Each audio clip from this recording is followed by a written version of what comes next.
Okay, our top Sunoco Rookie of the Year candidate, also our top finishing NASCAR Nationwide Series Championship contender is Chase Elliott. And he drives the number 9 Napa Auto Parts Chevrolet for JR Motorsports. And Chase also is our current NASCAR Nationwide Series points leader. He has a 12-point lead over Regan Smith and a 13-point lead over Elliott Sadler and Todd Dillon. Chase, just talk about your race out there today and how you thought you fared. Well, I thought it was definitely a long day for really just a long weekend for us. We really struggled, or I really struggled yesterday and in qualifying this morning, and at times throughout the race. So I thought everybody at the shop brought me a fast race car, and we were able to gain some in the race once I got behind some of those faster guys and learn a little bit, but still not where we need to be exactly. So we'll try to learn on it, and now at least I have some notes of breaking points and where I feel like we're getting beat. So coming in here, this is a tough place to come into blind, and I'll definitely take a 6th after the weekend we had. And our third place finisher in today's 20th annual Zippo 200 is Joey Logano, and he drove the number 12 Snap-on Ford for Team Penske. And Joey, just talk about your run out there. Certainly had a contending race car. Just talk about how you thought things went. Yeah, this 12 car doesn't run many races, and Greg Irwin, all the guys on the Snap-on Ford did a great job for me all weekend. We unloaded okay, and then made our worst point on the racetrack our best point on the racetrack. And really coming into the race, I thought the long runs are going to be where we shined, and it couldn't be more opposite. When the race started, we were pretty good on the short run, and felt like I was a little bit better than Marcos there. And then that last run, we just barely got beat out of the pits there. We raced each other up through 2, and clean air is worth a ton. And car doesn't handle very good behind other cars, especially through the carousel, and pretty much everywhere, but mainly through there. And I was just trying to hang with him and waiting for him to make a mistake, and it turns out he's pretty good, and he doesn't make mistakes. And so I just tried hanging, and ran my stuff too hard, and blew the front tires off the car. And then I was trying to figure out ways I can get the thing to turn again, and then I burnt the rear tires off the car, and then I had nothing left, and just was kind of on damage control to the end of the race. So overall, it's a solid day. I really want to win a road course. It's something special to say you've won a road course, but anytime you can say you gave Marcos a run for his money, makes you a little bit proud inside.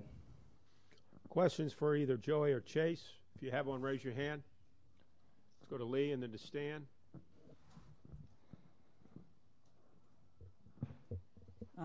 Lee Spencer, Motorsport.com. Joey, can you describe what happened when you ran over the debris and just how you avoided something going wrong with the car? I ran over debris? I didn't know. No, I seriously didn't know. Well, we thought you were being facetious when you said really back to whoever the spotter or the crew chief was when they said that. Oh, no, the lap cars are really, really bad today. I don't know if they have mirrors in their car or not, but they don't have any clue where you're at. And there's a couple times I got ran 2 tires off into the dirt down the straightaway. And it's just that was pretty amazing, to say the least. But I never hit any debris. I just got run off the track a couple times. And for Chase, obviously Rick Hendrick had some comments to make this week about your plans for next season, and Jeff and Dale have weighed in on your progress. Can you talk a little bit about your expectations for next season?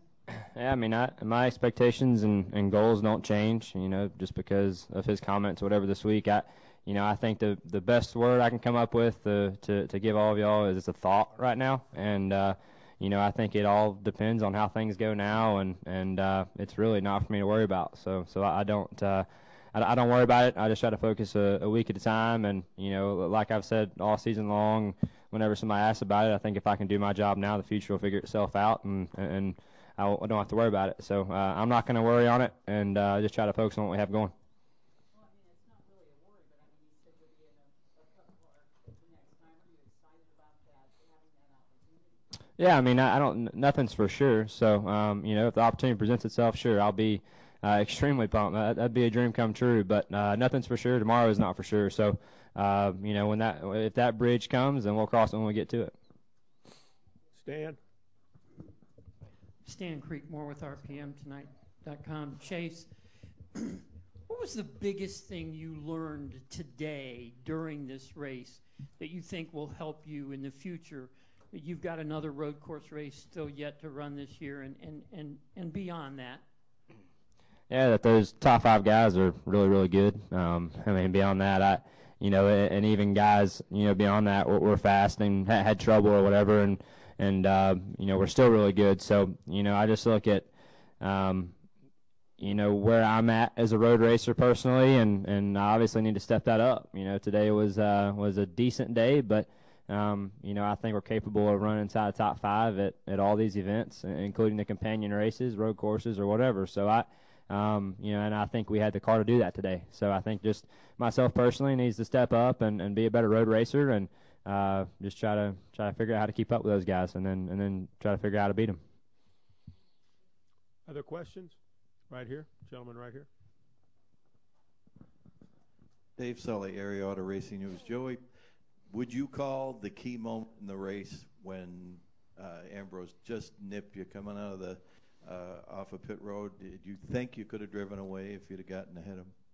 Yeah, that was definitely a key moment. If I was able to get out in front of him there, and man, all I needed was, 0.3 of a second probably would have been enough position into that corner that I can beat him up through the S's and get that position there. And I felt like if I got clean air and I ran hard, I can gap him. And then I think at the end of the race, he would have started catching me. The 54 would have caught us also, and it would have been close. I'm not going to say we would have won the race. It would have been close. Our car was good on the short run. Marcos is just steady Eddie all the way through, and then the 54 late in the run, he was really fast. But if I didn't run so hard and had some clean air, didn't burn the front tires off, would I have lasted longer? Yeah. But would it have been enough to beat him? We'll never know. But I feel like it would have been closer for us for sure. Other questions? Right here, Stu. Stu Hodem, NASCAR.com. Chase, you mentioned that the first 5 guys are really good. Next week you go to Mid-Ohio. Obviously your goal is to win every week. What are your thoughts headed there next week, and what are your thoughts on padding your points lead today on a tough course here at Watkins Glen? Yeah, as far as the points deal goes, like I've said all season long, I don't get too caught up in it. I don't pull it up during the week. I don't worry about it. It's kind of, in my book, it's very important. Don't get me wrong. I'm happy to be in the position we are, but we got to take it a week at a time. And when you get caught up in that, that's when I think things can go south. So just trying to focus on running well and contending for wins, I think, is the best way to go about a championship. So right, wrong, or indifferent, that's how I'm going to approach it from now, probably throughout the rest of my career. And, I hope we're in this position again. But, for as far as next week at Mid-Ohio goes, I think I learned a lot today. And, regardless of who's driving, those same cars are going to be there next week, and they're still going to be just as good as they were today. So I expect it to be just as tough next week. Another new racetrack for me. So I got a lot of studying to do this week, throughout the weekdays, and just try to prepare for another tough weekend, I'm sure.